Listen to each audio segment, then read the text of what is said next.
It's match preview for West Ham versus Nottingham Forest, the final home game of what has been a hell of a long season. My word. Tom, I feel like I've aged a bit over this season, and I'm quite glad to be saying that it's the final home game of the season. But having said that, we're coming off the back of a win. Before we get into it, mate, how are you? Keeping well?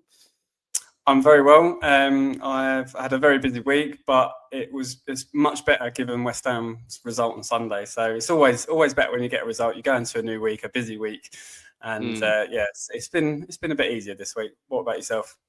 Yeah, good, mate. It's been good, as you say, very busy, but all good. And also, of course, we've been quite busy, myself and Tom. We've been working away in the background regarding a partnership, which we've now been able to announce, which is with HOBBS Memorabilia. Martin Hobbs is now providing us with signed memorabilia, which we're going to give away as prizes. And as part of that, we're also in association now with BETMATE, and we have a game running at the moment. We've got the details and the links are in the description below. So basically what you need to do is just go over to BETMATE. There's a code there to enter into the game, and it's free to do so. You haven't got to deposit any money. It is strictly over 18s, though, because it is a betting website, so you've got to gamble responsibly. But I'd say for this instance, you don't need to put any money in. It's free to enter, and basically it's a predictor. Between now and the end of the season, we've picked a few games out, and you predict them, and basically the winner gets £60.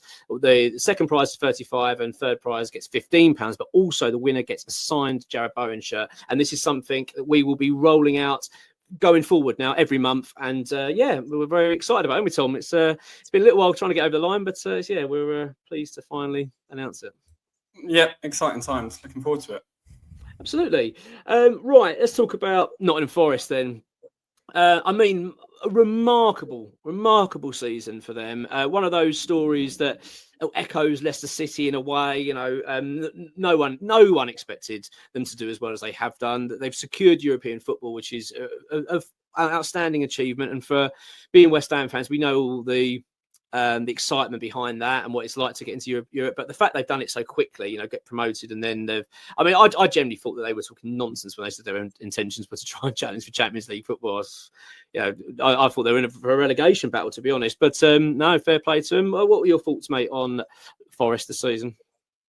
Yeah, likewise, very impressed. They've obviously had a really good system. It shows you how far you can get in the Premier League when you have an organised team, you have an identity, a style of play, playing counter-attacking football. We know that from Moyes and when we finished sixth. And I think it is very similar to that kind of season where there's a few teams like Tottenham and United completely out of sorts, and they've taken advantage of that. And they've just been very good defensively, signed a few really good players, got a good centre-back partnership in Murillo and Milenkovic.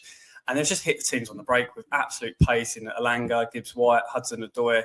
And then it always helps if you've got a man up front that can put the ball in the back of the net. And Chris Wood has had a remarkable season. I think he's one goal behind Erling Haaland, which is incredible. So, yeah, it shows you in the Premier League, despite the competitiveness of the Premier League and how hard it is, if you play good football, like good counter-attacking football, you hit teams with pace and you can defend well, you can go very far. And I think Nuno Santo obviously had a really tough time at Tottenham, but he's done a brilliant job there just to steady things and just make it, go back to basics a little bit, which Moyes did at West Ham. So it'll be interesting to see how they develop on from here next season, and if with European football as we experienced with West Ham. But brilliant season, good story as well. I like to see other clubs qualifying for Europe. You don't want the same old. So yeah, you've got to be impressed with the season they've had. Yeah, I agree. It's things like this that restore your faith in football a little bit, and when you see these clubs that go ahead and are bullish and do challenge. And I want to touch on their owner. I mentioned a minute ago this kind of ambition that he's had when he's been at the club. He's talked about Champions League, and that was his desire to bring Champions League football. And to be honest with you, I just thought this guy is just talking total crap. And look, I don't think it's necessarily down to such an executed plan. I don't really truly believe that this was the intention for the club this season. I don't believe they would have sat down at the beginning of the season and think, right, our aim is to try and be in the top four and challenge it. I don't believe that was the case. I think it was a case that they got on a very good run and they just managed to keep it going. That's my true belief. Don't get me wrong, they've done it very well and they've got a good side. But I don't believe that was the plan. And much like West Ham, but we go back to the season when we finished sixth. that wasn't the plan. Let's get it straight. There's no way West Ham sat around with David Moyes and went, yeah, we're going to try and get Europa League football this season. We were just off the back. We just about stayed up the season before. So I think that's my feeling behind it. But no, credit to them and credit to the owner. Actually, I know he's got a bit of stick at the moment because he came onto the pitch. He saw at top, started berating the manager Nuno. I mean, I know it wasn't. Apparently, it wasn't regarding the result. It was regarding an injury situation and the fact that medics didn't deal with it quick enough. But it wasn't a good look. But credit to them. Can't knock it. It gives others hope. In terms of this is how you should be bullish. I'll tell you what I want to mention about the owner. What I quite liked about him is that I liked it when he broke the financial fair play rules and just went, yeah, all right, we'll pay the fine then. He just went, yeah, we're just going to buy the players we want. Stod you. We're going to pay that fine because we think it'll be worth it, and it's worked out well. And sometimes I feel like, why don't we just do that? You know what I mean? Just say, well, see, what we're going to give us? Oh, you're going to give us £1 million fine? I'll say, we'll take the £1 million fine. We'll bring in the players we want, and we'll just take a risk. And I quite like they've done that in a way. Actually, I think it was pretty good. What are your thoughts? Let's talk about this season. I mean, obviously, a couple of games to go. They're not in the best of form. Where do you see them finishing? Obviously, of course, European football confirmed. But do you still think they've got a good chance of Champions League, or do you think that's slipping away now? It's interesting. Before last weekend, I actually felt like they could win the last 3 games. I actually felt it was perfect 3 games. Leicester at home, you thought was a dead rubber. And then West Ham away, a team set up to be counter-attacks, as we know, and sort of play into their hands a little bit. And, team are half on the beach. And then Chelsea is the big, almost like the cup final at home, full capacity crowd, getting behind them, like I say, almost like a cup final. And I actually thought they could get 3 wins out of those and get into the Champions League. The dropping points against Leicester would have absolutely killed them. And now they're coming into this game and they'll feel like, especially off the back of West Ham's win at United, all of a sudden it's a little bit up in the air. And then a tough game against Chelsea, all of a sudden the fixtures look completely different. So I think they'll just miss out. I think Chelsea might do a bit of a number on them on the final day. I think they'll beat us, to be honest. We'll come on to the predictions. But I do think they'll just miss out because I think Newcastle are pretty much there. I expect City to get at least 4 points in their final 2 games. And then, like I say, Chelsea, I think, are in a bit of a better position going into that final game. But I'm hoping that final game is just a winner takes all. And I'd like to see Forest do it. I'd much prefer Nottingham Forest to be in the Champions League than Chelsea. So, yeah, I think they've probably left themselves a little bit short with that draw against Leicester. I thought that was a killer, particularly with City drawing at Southampton. I thought Forest could sneak in here, but drawing against Leicester was a killer for them. So, yeah, I think they'll just miss out. But still, Europa League football is an amazing achievement still. Oh yeah. I mean, that was my point. I mean, to be honest with you, as much as I don't get me wrong, if you're a Nottingham Forest fan, of course you want Champions League football, especially the fact they've been in the top 4, top 3, whatever it is, all season. They've fallen away in the final period, the business end. They seem to have lost a bit of form there. But so I can totally understand their disappointment. However, I would say, I actually think, dare I say, I think even possibly the Conference League might be better for them. Europa League, not possibly as well. I mean, Europa League's pretty good. But I mean, you look at the teams that are in it. Europa League this season, look at the finalists. They've got every chance of doing well in that anyway. But I think in terms of them having a chance of going to really win something, I don't think missing out on Champions League would be a bad thing for them. I feel like they could go into the other competitions probably with a little bit of a realistic view of going, we could win this. We actually could go and win this trophy. West Ham, we only did it a couple of years ago, and we know how special it is, and that turned out to be an unbelievable tournament for us. So I think whatever they get, it'll be brilliant. But yeah, I can understand why there will be a fair amount of disappointment, the fact if they do miss out on Champions League. But it leans then into next season, Tom, for Forest. I mean, that's where the big question marks is this a one-off? Is this a Leicester City, a bit of a one-off season, and then they get pulled back down next season? Or do you feel that there's legs in it here, and this team, if they've got a bit of a chance of continuing this form into next season? What are your thoughts on it? I think, unfortunately for them, I think, it's just my opinion, but I think it'll be a one-off. I think because of their style of football, they are a counter-attacking team. And we've seen in recent weeks, teams have started already to work them out a little bit. They had a game against Brentford recently at home, and I actually I thought Brentford would win that, and they did, because I just thought they would have just worked them out. They'd have just worked out how to play against Forest. And it happened to West Ham when we went into that second season. Souček and Rice in midfield, and Rice was all of a sudden bombing forward. We didn't have that same defensive solidity. So I think teams will work them out a little bit. I think Champions League or Europa League football, any kind of European football, Thursday, Sunday will make some sort of difference as well. And also, it's all about their recruitment. And I expect the eccentric owner to go for it and bring in some attacking players, but like, stylish players, if you like, star players. And it's very difficult, as we've seen again with David Moyes, to draw that sort of parallel, that it's difficult to get them playing counter-attacking football. And all of a sudden you're in this sort of transition of going, okay, now we're actually quite a decent team and we've got some decent players. How do we keep possession? How do we dominate games? I think that's such a difficult transition, which West Ham felt. I think Nottingham Forest might see similar problems. And I can see a sort of don't get me wrong, I think they won't go down next season at all. I think a mid-table finish and hopefully a decent run in Europe would be seen as a decent season. Maybe they'd disagree, but I think it's going to be difficult. I think teams will work them out.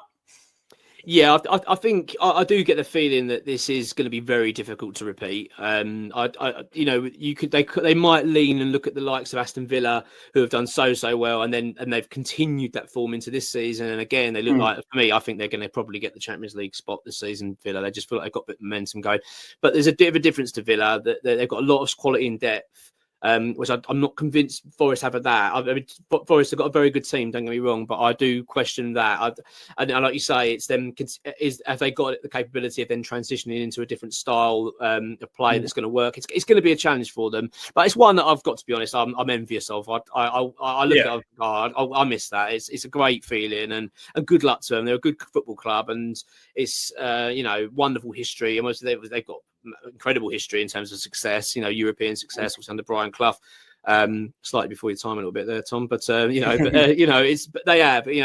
were European champions. They've always been a very big club. It's only been sort of in recent history where they've been in the lower tiers and not really been around the top flight. So it's great to see. I think it's good. It's refreshing for football, and good luck to them. And obviously, big game from Tom against West Ham. They go into this, they've got a lot to play for, and it's a massive game. Whereas for West Ham, nothing really to play for now, other than pride, nothing for a bit of enjoyment. But the fact we're coming off a win, Tom, against Manchester United away, a game that, let's be honest, we played very well and we fully deserved the result and could have been scored by more goals, I felt. But I feel we can go into this with a bit of confidence, actually. I don't know about you, I'm quite looking forward to it. Before we go into West Ham, let's talk about team news. There isn't any team news, Tom. There's nothing. There's nothing sort of new to report. No Nicholas Fulkrug. Oh, sorry, no, there is Nicholas Fulkrug. There's no Mikel Antonio, and Constance Somerville. They're the only two that are out, but everybody else is, as we understand it, available for selection, including Lucas Paqueta. Obviously, we're trying to hear about this betting stuff. We haven't heard too much at the moment as we record this. There's nothing come out yet, so we're waiting to see. What are we thinking then, Tom, in terms of going to this? What's your feeling? Are you feeling that the Manchester United result is going to give us a big lift going into it, and we're going to see a bit more of a confidence breathing through the side for this game? I hate to say it, but no, I don't think so. I agree with you when you said on the review, like I felt like it was a little bit of a one-off, just given that Man United are the team they've been this season. I think I made the point before the game that it's the only midfield battle I think we'll win this season. I felt like that was the case. So I don't know. You would hope we would get some sort of confidence from it. You obviously, it's a win. You imagine training this week was a lot better. A few more smiles on faces, things like that. A little bit more confidence in the team. Players trying things in training and stuff. But I think it's just a completely different outfit. And I think now we're playing against a team. This is almost, a cup final for them as well. So it's like, it's going to be a completely different game. I think they will, they're set up perfectly to hit on the counter-attack. We've seen this season, particularly at London Stadium, that we are open to counter-attacks. So I think it's a really tricky game for us. But I actually think, on the back of Sunday, we've actually got the opportunity to finish above United and Tottenham now. And I think that will be a little win coming out of the season. So I'm actually, for the first time, I can't believe I'm saying this, not too fussed on the performance. Hopefully we just get a point or a win. I know it sort of sounds obvious, but coming into the previous games, I've been like, let's just fight. Let's let's see a performance. Let's see something. Actually, if it's a boring 0-0, I'll sort of take it because I just think get a point. I don't know if United or Tottenham will get a point this Well, as we weekend. record this is Friday, isn't it? And they're playing Friday, tonight, isn't it? both Yeah, of they're them. playing tonight. Yeah, So yeah. So we don't know the results. So by the time this goes out, everyone will know. And I suspect, I'm hoping they both lose, obviously. But well, that's it. They've all got difficult games, and then we go into the last game with Ipswich, and we, hopefully can get 3 points from that, and then finish with 7 out of 9, and all of a sudden above Tottenham and above United, and it looks a little bit better. So I'm kind of hoping for that, but I think it's going to be a difficult game. Don't get me wrong. I think it will. I think it's going to be a difficult game. I think the pressure's on Forest, definitely. They present a different challenge to us. Obviously, you say the Manchester United. Manchester United was shockingly bad. So you can't get too carried away and say, it's not like we went to, play Man City away and play them off the pitch. And you think, oh, okay, this is interesting. But we didn't do that. So I do understand what you're saying. But I do think that there is... I feel like there's going to be, it's got a bit of a cause for celebration in a way because of, one, it's the end of the season, which is always a nice moment because it draws a line under it. And let's be honest, I think we're all going to be relieved to see the back of it as a whole. But the fact is we've come off the back of a win. And also there's some big names, mate, that are going to be playing their final games. And obviously we've got the confirmed players. You've got Aaron Creswell, Fabianski, Soufal, and Danny Ings are all confirmed as going. Also, Kurt Zuma, by the way, they didn't announce, but he is also being released from after his loan. So you've got a few players there. Then on top of that, you've got the players that we know are likely to be sold. You've got Mohamed Kudus, you've got Edson Alvarez. Lucas Paqueta could be playing his last home game. There's so many players out there. So I think it's going to be a big occasion, actually, this one. And the fact we're coming off the back of a win and a big win and we played well, I actually think there's a reason to be optimistic about this one because I think it's one we as fans and hopefully the players and manager can just enjoy the occasion. And I actually think that helps sometimes when you're in a good mood, you're in a good place, and then you've got a team that are anxious and thinking, oh my God, we've got to get a result here because we want to get ours. And then I actually think it might just play into our hands because we can just feed off that a little bit and say, well, all right, you do what you want and we can enjoy our football. So I'm actually feeling quite optimistic, Tom. But before we go into it, let's do our teams. I think that's the main thing here. First of all, formation. What have you gone for in your team? In the last few previews, I've been saying 4-3-3, and he's not going for it. So I've gone with the system. He's not listening to you, Tom, is he? He's just not listening to you. I mean, Graham, come on, mate. I mean, we know he listens to this religiously. I mean, he's obviously tuning in and thinking, right, Tom, what am I doing, mate? Right, so go on. Hopefully this week he'll listen. So you're abandoning your 4-3-3. Yeah? I'm abandoning the 4-3-3. I think I'm just going to go with the system similar to what he's playing, but an extra forward player. So a 5 at the back, if you like, 2 central midfielders, but then 2 behind a striker. So that the system he played in his first ever game against Villa, I've gone for that sort of system. Okay, right. Okay, I'm with you. Yeah, makes sense. I like that. Okay, fine. I've actually gone for 4-2-3-1. I was tempted to do a back 5 because it worked well, obviously, the last game, and the fact is, Forest are going to be going for this. They've got to go for it. So I think that we've got to be quite defensive minded here. They're going to be going gung ho. So maybe counter attack sort of system probably will work a little bit better for us. While you're doing your team, I'm going to change mine to a back 5 because I did sort of what I was going to do. But now you're doing that, I'm going to go back to my original plan then. So you talk me through then your defense then, mate. By the way, you got to bear in mind if you're going to be sentimental in this game as well, because obviously there is the thing, isn't it? There's one for me. Is it one? Yeah, one player for me that I've put in sort of sentiment. But he did well against United, so I've gone with Areola in goal. Right. I did think about Fabianski, but I just thought Areola's. Yeah, I'd hope to try and get the points, and therefore I'm going to go with Areola. But I wouldn't mind if Fabianski was. Yeah, me too. From a sentimental point of view. Back 3, the same as United, Todibo, Kilman and Cresswell. So Cresswell's obviously, it will be his last home game. I think he deserves to start. He started against United. We kept a clean sheet. Don't really see any reason to change that. So I've gone with that. Yeah, absolutely. That's exactly what I've gone for. So Areola in goal, Todibo, Kilman and Cresswell as the back 3. Right, you're going to have wing backs then. What are we thinking? Are you thinking Soufal again, dropping him in at the right and doing Wan-Bissaka at left, or are you going to change it? I would change it. I haven't seen Ollie Scholes for a while, so I would quite like to see Scholes at left wing back again and Aaron Wan-Bissaka at right wing back. I think Wan-Bissaka is better at right wing back, so I've gone for that. I know that means Soufal wouldn't start anyway his last game at London Stadium, but he can come off the bench, particularly for Scholes, and then revert Wan-Bissaka to left Yeah, wing back. yeah. I agree. And also it gives him a moment then as well. I do like the subs Yeah. because it does give them their own individual farewell round of applause. Yeah. So I think that would be quite important. Right, midfield then, mate. So we're basically exactly the same, by the way, at the moment, which is good. So where are we going for your midfield then? So I wouldn't play with Guido Rodriguez again. I think he did okay. He didn't do anything wrong, but I would go with Souček and Soler. It would be Soler's obviously last game, and I'd still like to see him in the centre of the park just for my own sort of interest, really. But and Souček, I know he obviously scored against United. I definitely think he's better off the front too, if you like. But I've tried to accommodate an extra attacking player, so a little bit deeper for Souček, which is not his best. But I actually think we're going to lose the midfield battle anyway.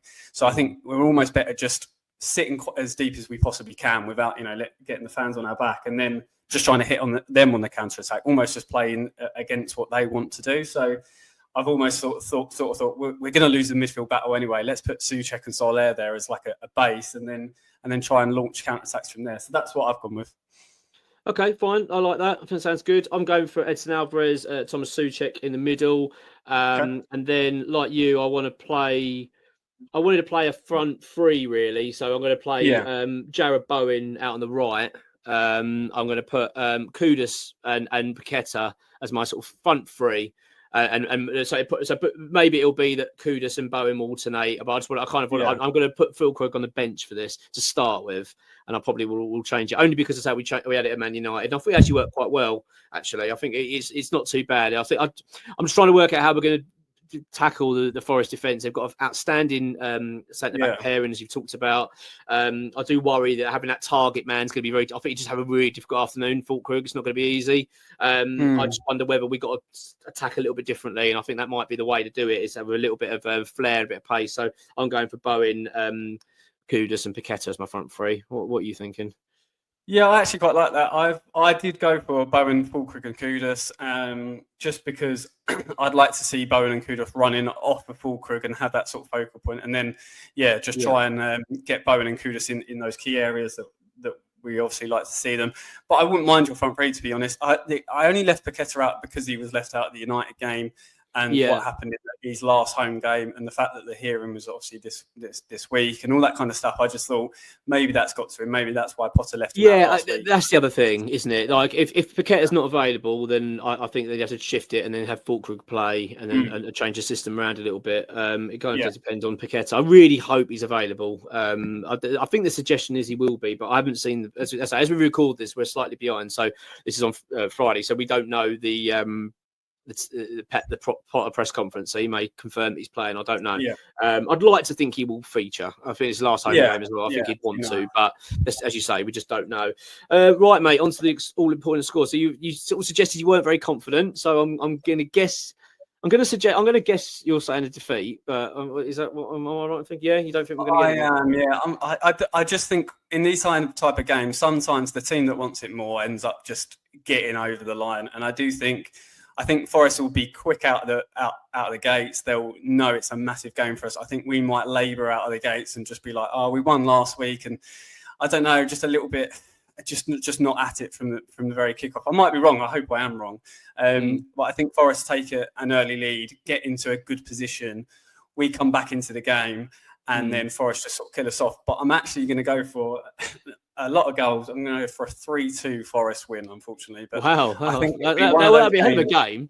One of those end of season games where it starts off with one team doing really well, and then the other team come back into it and ends up a little bit crazy, but Forest just about getting over the line. So 3-2, unfortunately. But I hope I'm wrong. Oh yeah. Well, I hope you are as well. I actually think we're going to win, Tom. I just think we're going to win this game. I don't know why. I just think I've got this feeling in my gut. I think the momentum's with us a little bit now. We're towards the end of the season. It's the last home game. I think that there's enough in this in terms of the recipe to create a good day for West Ham. And I just think what with Forest, don't get me wrong, Forest are going to present a real challenge. It's not going to be easy, but I think in recent weeks we've shown that they are really struggling with the pressure of this. I think it's just getting to them a little bit.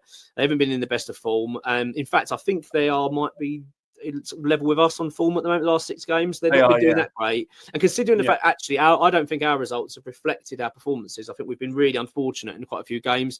So I actually think we're going to win this, and I reckon we're going to win it 2-0. I've got a feeling it'll be the same as Man United score. I don't know why. It's got this feeling. I might be completely wrong, but it's just, it must be the sunshine, mate. That's what it's doing today.